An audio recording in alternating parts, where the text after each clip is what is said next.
বাংলাদেশে ছাত্র বিক্ষোভকারীদের ওপর বল প্রয়োগ ও সহিংসতার জন্য নিরাপত্তা বাহিনীর নিন্দা জানিয়ে একটি বিবৃতি প্রকাশ করেছে মার্কিন সিনেট। বিবৃতিতে স্বাধীন ও নিরপেক্ষ তদন্তের মাধ্যমে দোষীদের শাস্তির আহ্বানও জানানো হয়েছে। এতে বলা হয়, সংকট সমাধানে র্যাবও মাঠে ছিল, যারা ইতিমধ্যেই ভয়ঙ্কর মানবাধিকার লঙ্ঘনের জন্য মার্কিন নিষেধাজ্ঞা প্রাপ্ত।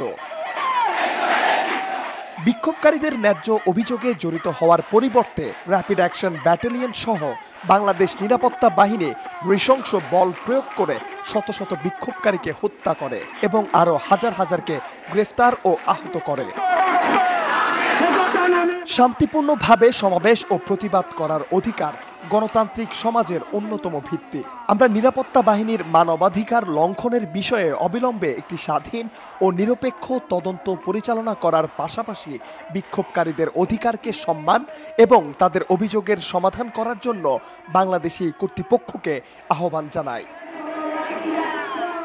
বিবৃতিতে আরো বলা হয়, মার্কিন যুক্তরাষ্ট্র এই সাহসী ব্যক্তিদের পাশে দাঁড়িয়েছে, যারা তাদের মর্যাদার জন্য এবং একটি সমৃদ্ধ ভবিষ্যতের জন্য সংগ্রাম করছে।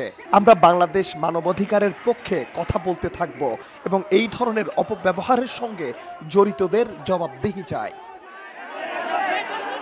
খন্দকার আসিফুজ্জামান, নিউজ ডেস্ক, বার্তা 24।